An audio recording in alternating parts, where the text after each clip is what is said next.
A few months ago here on the channel, Eula, the MSI rep, came to the Gold Coast and she wanted me to show her around. And I did indeed do that. I took her on a used parts hunt. But during that video, she was telling me how good MSI laptops were.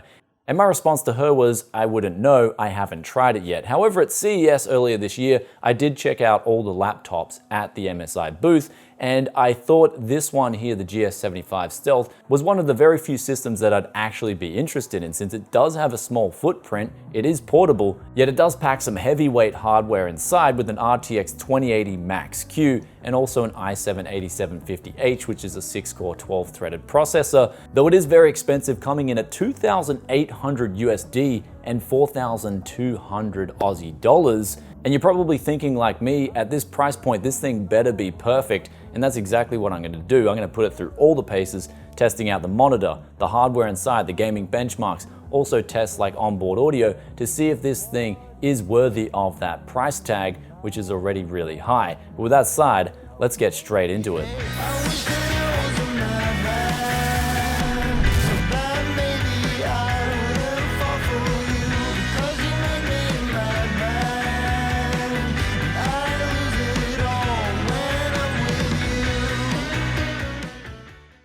So we just finished out testing this panel on this laptop, and it's coming in from a company called Innolux, and it's a 17.3-inch IPS 144 Hz panel with a 3H hard coat matte coating on the panel itself, measuring them with a rating of 300 CCD nits of brightness. But when we did the uniformity test, it was going up to 441, so that's very good with only a 9% difference in the worst to best lighting zones. So it was very well controlled, the backlight bleed wasn't noticeable at all, and there was no visible cross-hatching with an orange background. Out of the box, this monitor is set to a mode called sRgb, and running it through the color accuracy test, it was actually quite surprisingly on point, with the only noticeable thing being pretty much the white balance being a bit too high in that of favor of the blue levels. But basically, if you needed something that could game and it was pretty accurate for photo and video editing, this screen will definitely deliver. Now, looking at the total system input lag and also the response times whilst testing CSGO with a 1000 FPS camera,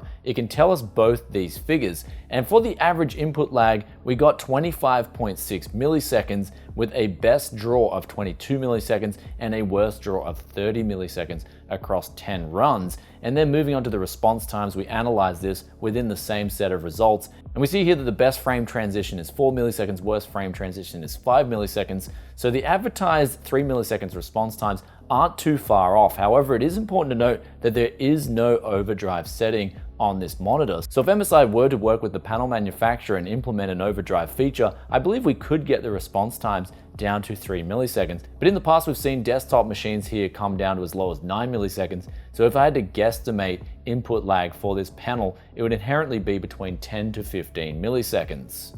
Basically what I'm trying to say is the input lag is pretty low and the response times are pretty good. But now it's time to get on to the gaming benchmarks, since this thing does have an RTX 2080 Max-Q inside, which is essentially designed for power efficiency. So you do lose a bit of performance compared to the desktop RTX 2080, but how much performance do you lose? Let's take it through the paces and also try and overclock it and see what numbers we can get.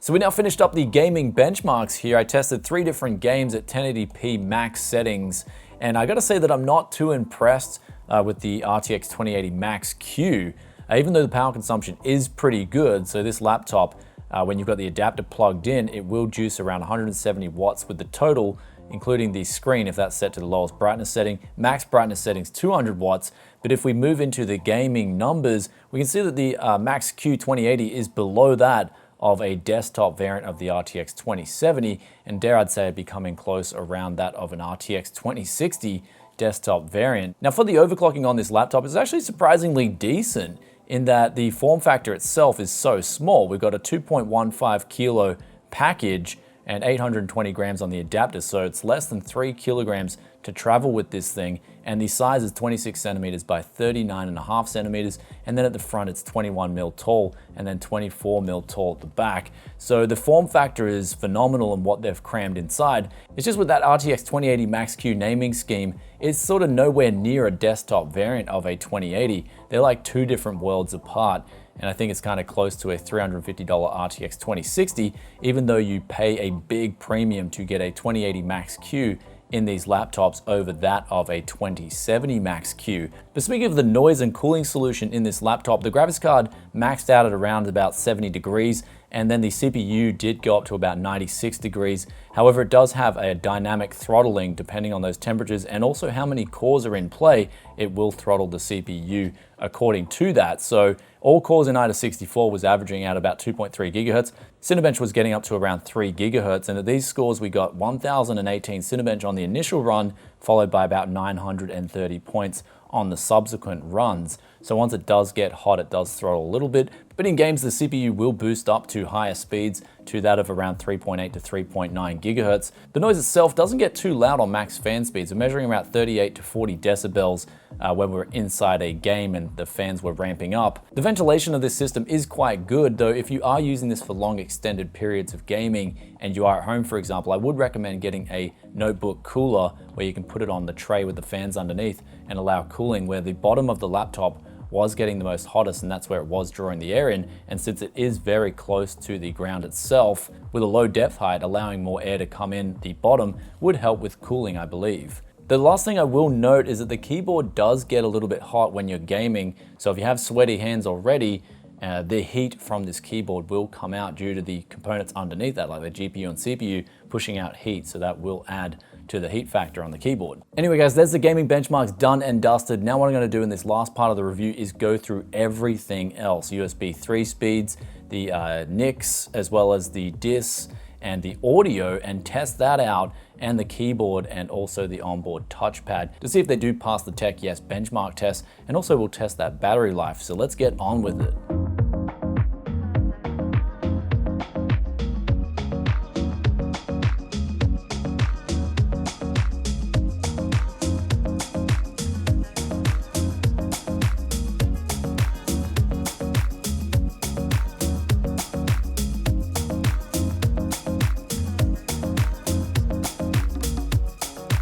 And now here we are with the final set of tests, and for me personally, these are probably the most important things with a laptop. It's all those little things that matter.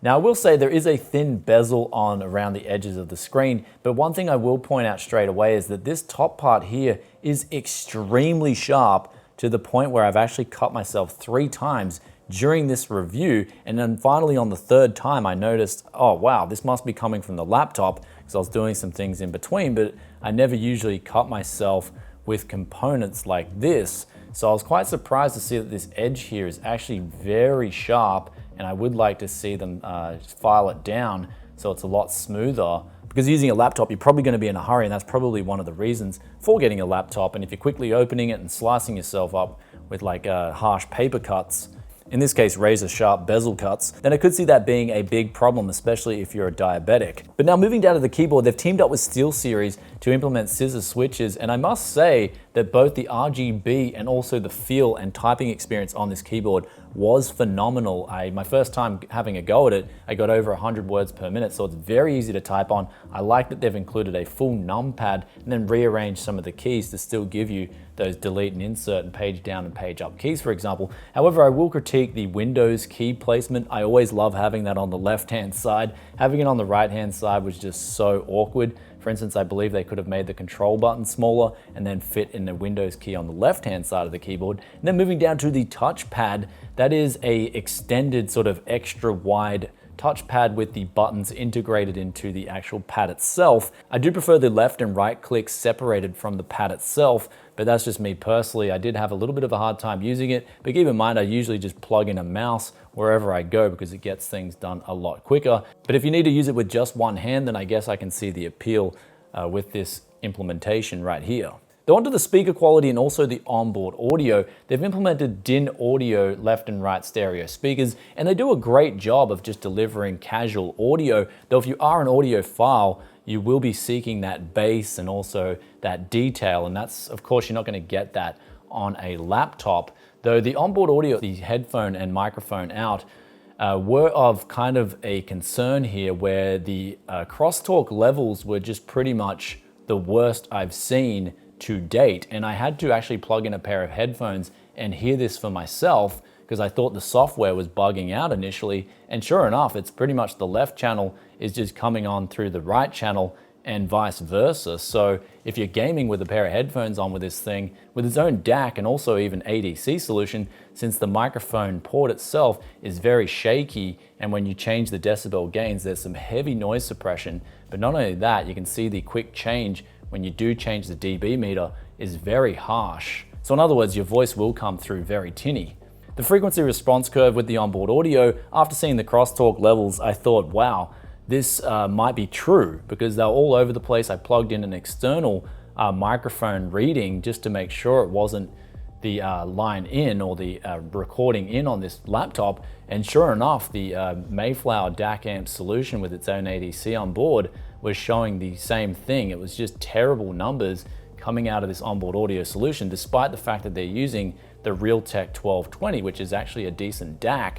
It's just the implementation of the amp and also the other components on this onboard audio needs some work, or maybe it's just getting too close to other components and it's causing interference. Anyway, touching on some other things with this laptop, the USB 3 speeds are good, going over that of 350 megabytes per second. The NIC speeds, however, with the implementation of the killer NIC, they were getting consistently half of that of a proper 1000 megabits per second NIC solution, dropping down to half the speeds, averaging out around 55 megabytes per second on a consistent transfer speed. And when I cross-referenced this with my benchmark rig, which has an Intel NIC that was going over 100 megabytes per second, so I'd like to see them remove the killer NIC and install something like just a simple Intel NIC. The disk speeds, however, in this case, they're using a 1 terabyte rated Intel solution, and the speeds were actually very impressive, with the reads going consistently above 3000 megabytes per second all the way through the file transfer test.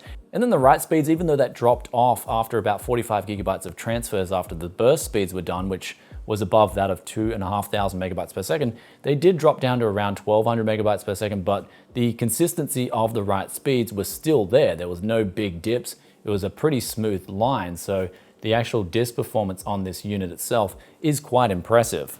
And we're almost at conclusion time, but before we do, we'll go over the inputs and outputs. On the right-hand side, you get HDMI out, USB Type-C, and then USB 3 Type-A. You get 2 of those, as well as a Thunderbolt 3 out. Move over to the left-hand side, you've also got the NIC, the power adapter in, and also another USB 3A and a micro SD slot, as well as an audio out and audio in port. There's also a security lock feature at the back right-hand side of the laptop itself. And with all that aside, here we are now with a conclusion on the MSI GS75 85G with its Max-Q 2080 and also the 8750H 6-core from Intel. And I gotta say straight away, the price performance is definitely not here. I mean, if you're a desktop enthusiast like myself, you're never really gonna get price performance out of a laptop. But I must say, what MSI have done with the form factor and also the way they've implemented the fans and the noise is actually quite impressive. The included 144 Hz IPS screen is also really good. You get a webcam, you get a nice keyboard with RGB Bling that's good to type on. The touchpad's pretty good. However, there are some sharp edges that I'd like to see fixed. And I think at this price point where you're gonna be spending around 2,800 USD and in Australia, 4,200 for a laptop like this, I'd like to see MSI use their economies of scale and include something like a leather carrying pouch. I think that would really set this thing aside. Just add those extra quality add-ons with the laptop when you sell it. Because all you get in the box is the adapter and the laptop itself. I'd like to see some extra goodies included at this price point. The implementation of the NIC and also the onboard audio do leave a little bit to be desired too, but other than that, it's a solid laptop considering they're working with the constraints of the Max-Q itself. A 2080 Max-Q is pretty much similar to that of an RTX 2060, at least from the testing I've done here today. And you may be thinking, well, it's got the laptop CPU. That didn't really affect performance that much since the GPU itself was pegged near 100% for all these benchmarks that I conducted here today. Anyway guys, that's about it from me today. If you enjoyed this video, then be sure to hit that like button. Also, let us know in the comment section below, how did I go with this laptop review? I haven't reviewed a laptop for quite some time, but I think I hit all the marks on the head. If you're looking to buy one of these things and you're looking for those details, I think I gave you the deets. But speaking of more of the deets, also before I get on out of here, the software implementation is really good. The way that they've got the app running, it's very lightweight, gives you all the statistics and they read out accurately. And also the keyboard software is very good too for controlling RGB and making your own macros. So some pretty good things they've done here, but there are some things that could be upgraded as we said before. And with that said, I'll catch you in another tech video very soon. Peace out for now. Bye.